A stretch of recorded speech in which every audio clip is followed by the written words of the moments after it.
Hi, welcome back, family. Hi, sis. Hi. Hi. We're on review lesson 210, and our sister has lovingly volunteered to take the lead on this one. Go for it, sis.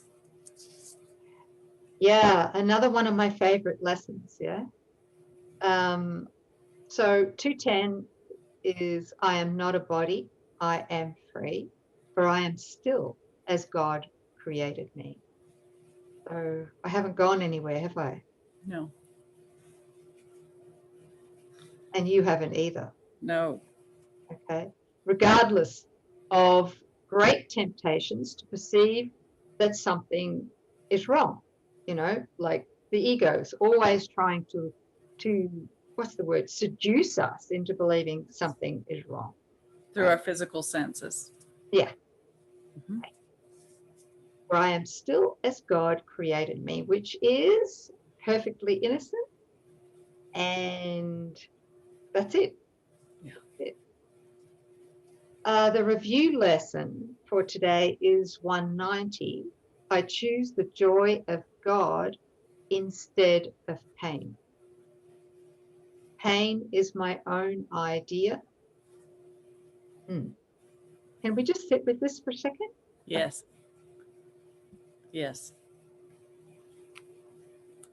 Pain, physical pain, emotional pain, mental pain, mental illness. Yeah, it's all the same. Right. Pain is my own idea, meaning the mythical me, the false self, the ego's own idea. It is not a thought of God, but one I thought apart from him and from his will. Mm-hmm. His will is joy, and only joy for his beloved son. That's you. Yes. And that I choose instead of what I made through the ego. I am not a body, I am free, for I am still as God created me.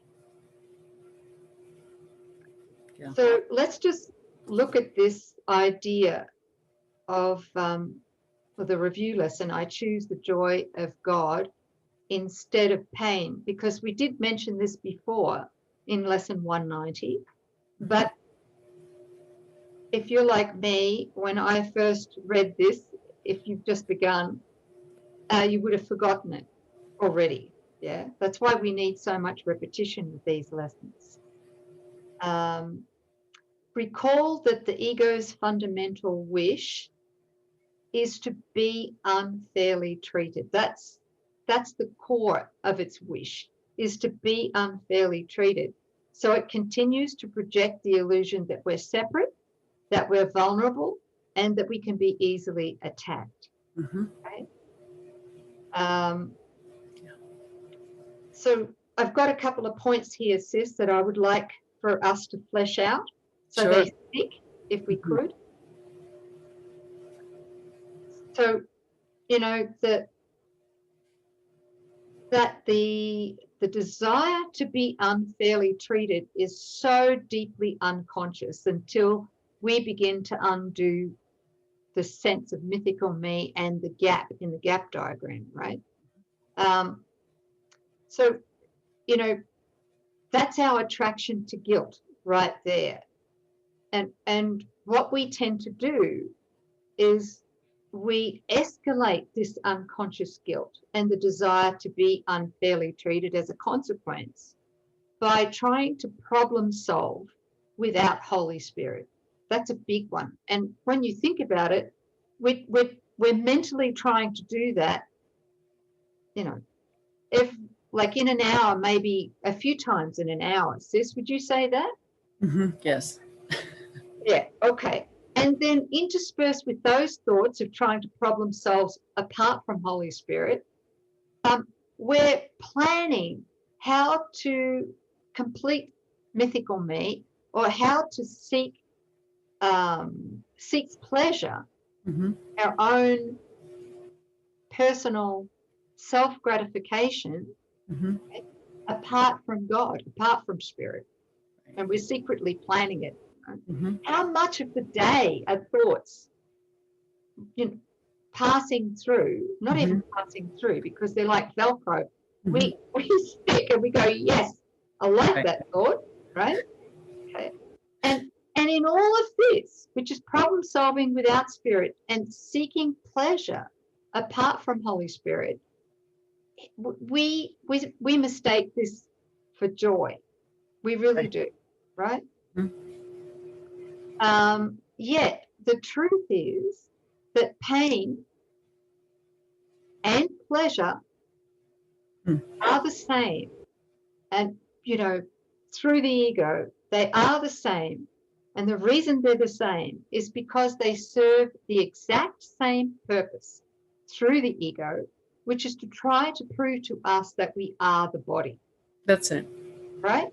Yes. So the purpose of trying to prove that we are the body is made to totally eclipse the memory that we are invulnerable spirit, immune to everything the ego ever made to try to dupe us into believing that we could be attacked or threatened in any way, shape, right? Yes. Do you want to add to that, sis?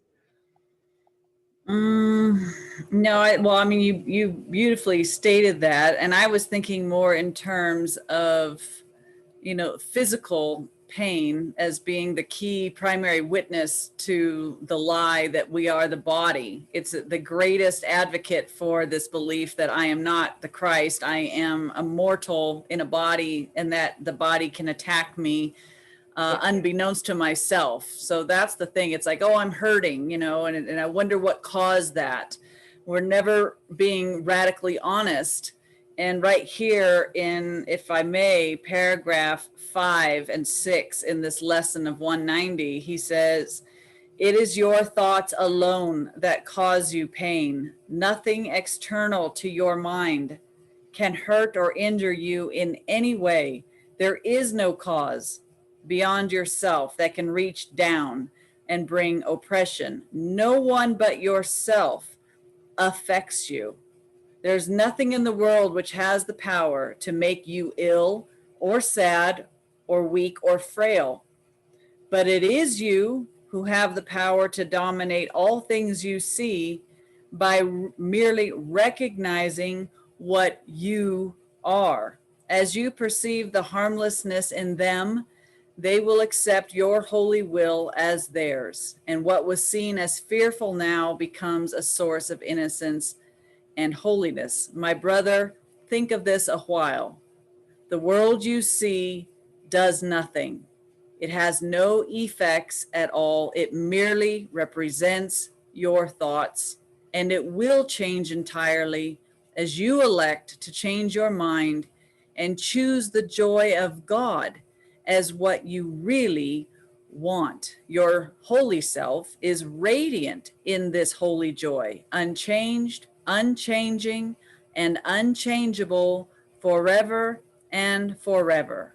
And would you deny a little corner of your mind its own inheritance and keep it as a hospital for pain, a sickly place where living things must come at last to die? So again, the world does nothing. Nothing can happen to the mind that we are.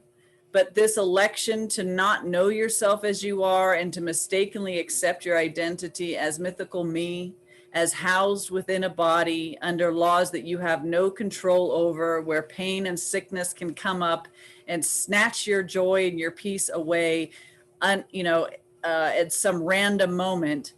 We need to take accountability back and simply recognize all sickness and all pain, all limitation, all dis-ease is a intentional decision on our part not to know ourselves and to play the story out. And at any moment, if this was a choice, we can choose again. It's not overwhelming. It really is. You do have the power of choice, and when we recognize it was a choice, it loses all power. It doesn't become this thing that we can't override. it's nothing, and we give it all the life that it has, making it something, but we can reduce it back to the nothing in the realization and acceptance that we are still as God created us. I am not this body. I'm choosing to know myself as I am. Pain has no power to bind us when we release the desire for it. It truly is a choice. It can end in a second. He says there's no form that pain can take that forgiveness and acceptance of what we really are won't heal or correct. Thank you, sis. Yeah, and that comes as during the journey of our transfer of trust from fear to love.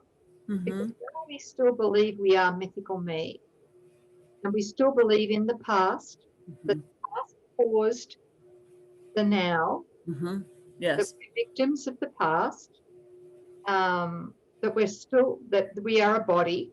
While we mistakenly believe these things, and we believe that the world is not neutral, the world we see, that it's not causeless. There's lots of cause in the world, cause in the body.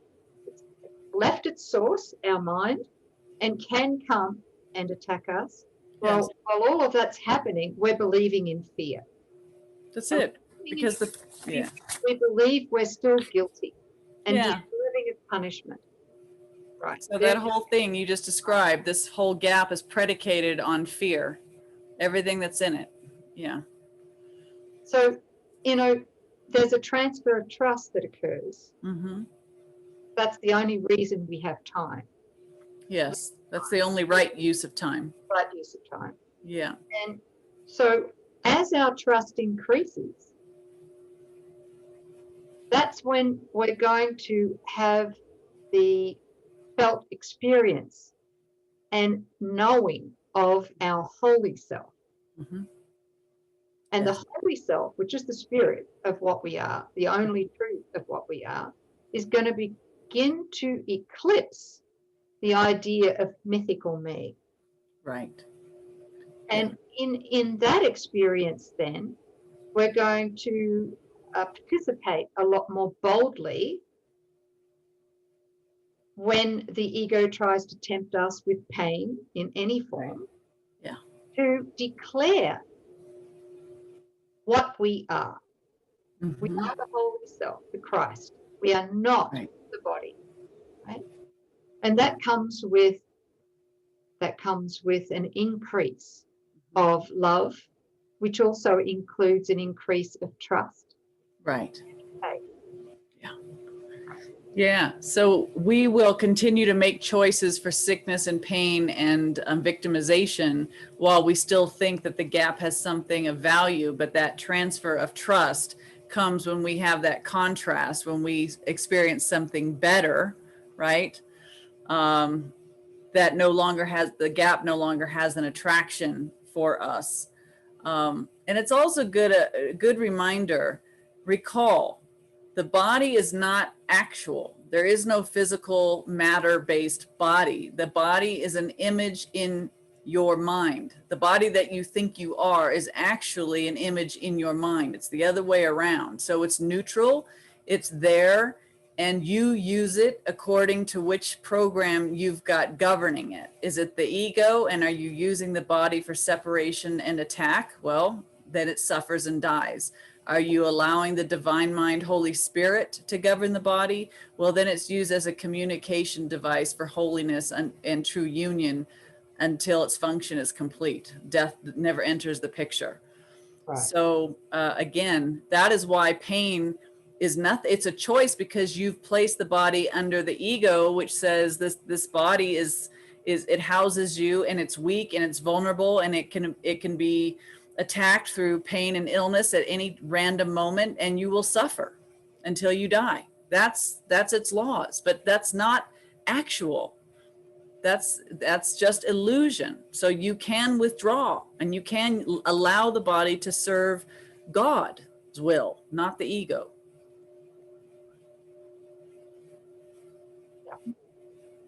Yeah. Okay, that's wonderful. Yeah, thank you. It's really a journey and a half, isn't it? Yes. Yeah.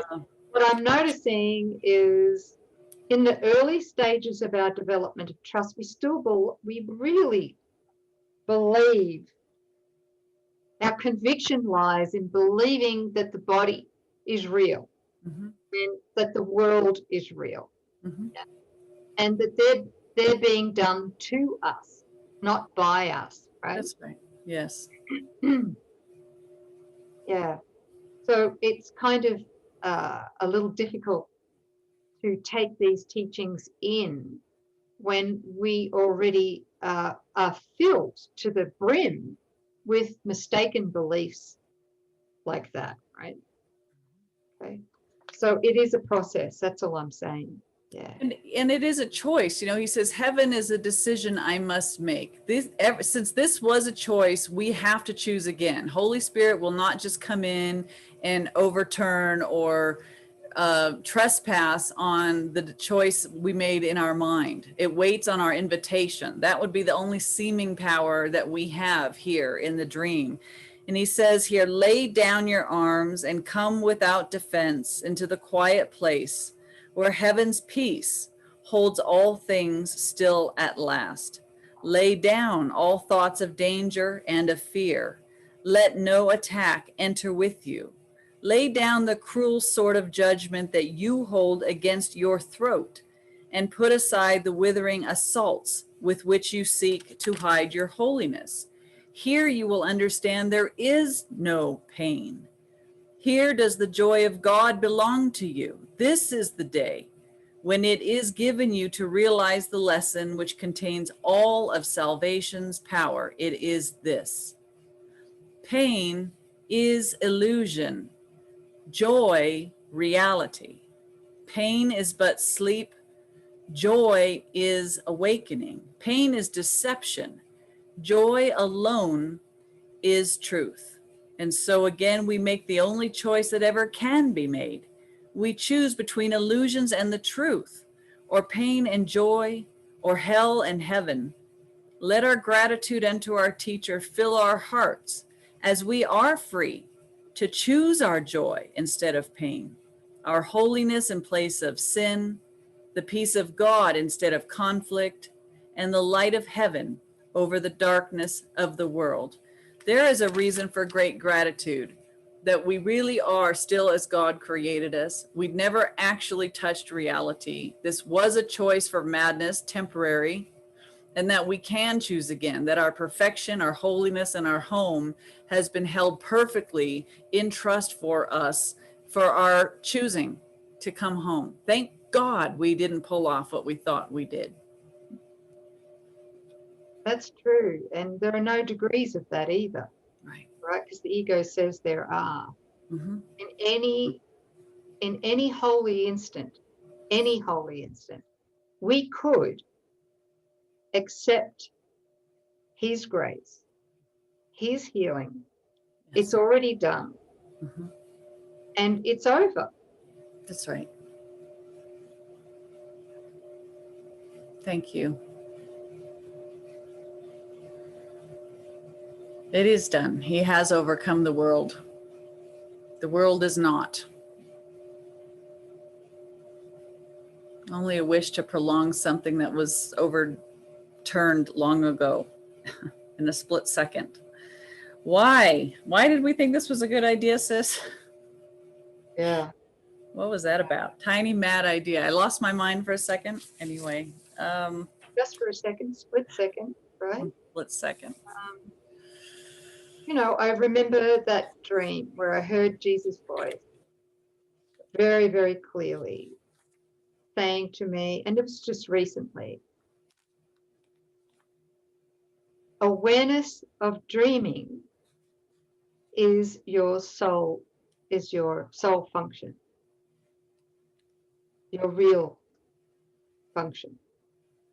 Yeah. Awareness of dreaming.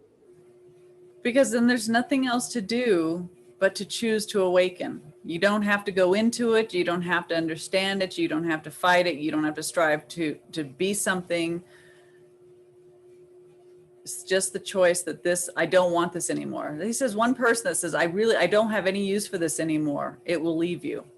Right.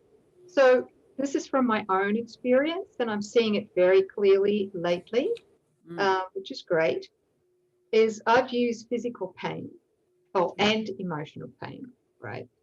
Not anymore, but I've used physical pain greatly as a defense against the truth. Mm-hmm. Not just the truth, but against the love that I am. Mm-hmm. Mm-hmm. Truth and love. Right. Yeah. Yes. So it's in the recognition, the heartfelt recognition while I'm in pain, that I don't want to use this pain as a defense against the truth and the love that I am. I don't want it anymore. That is when I give Holy Spirit permission to restore my mind to true perception, right? That's it. And the light comes into my mind. And because the light is in my mind then, and because the body dwells in my mind as well, and they're separate, right, the body is lit with light as well, or the idea. Remember that the body's not. It's yes.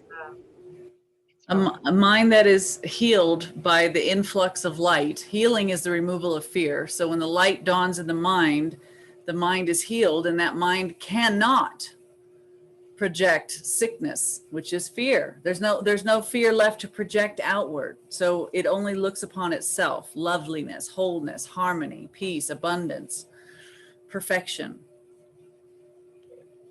Yeah. Thanks, sis. Yeah, that's really important. All defenses really just prevent us from knowing the love that we are, because if we were to know love, which is inclusive, this whole thought of separation would have to go. And is that what we're fearful of losing? Only if we think mythical me has some value. That's why we wouldn't consent. That's why we hug our defenses to us, because we know that in a moment of true union, separation would be seen as the impossibility that it is. Yeah. How terrified we are of our brothers. Don't get too close. Don't join with me. Yeah. Thanks, sis. Great lesson. It is a choice, you guys. It is it's an intentional choice. I choose the joy of God instead of pain. That gives him instant permission to remove it. That's it. Yeah. All right. Don't delay. Love you guys. Thanks for being here. Thanks, sis, for reading.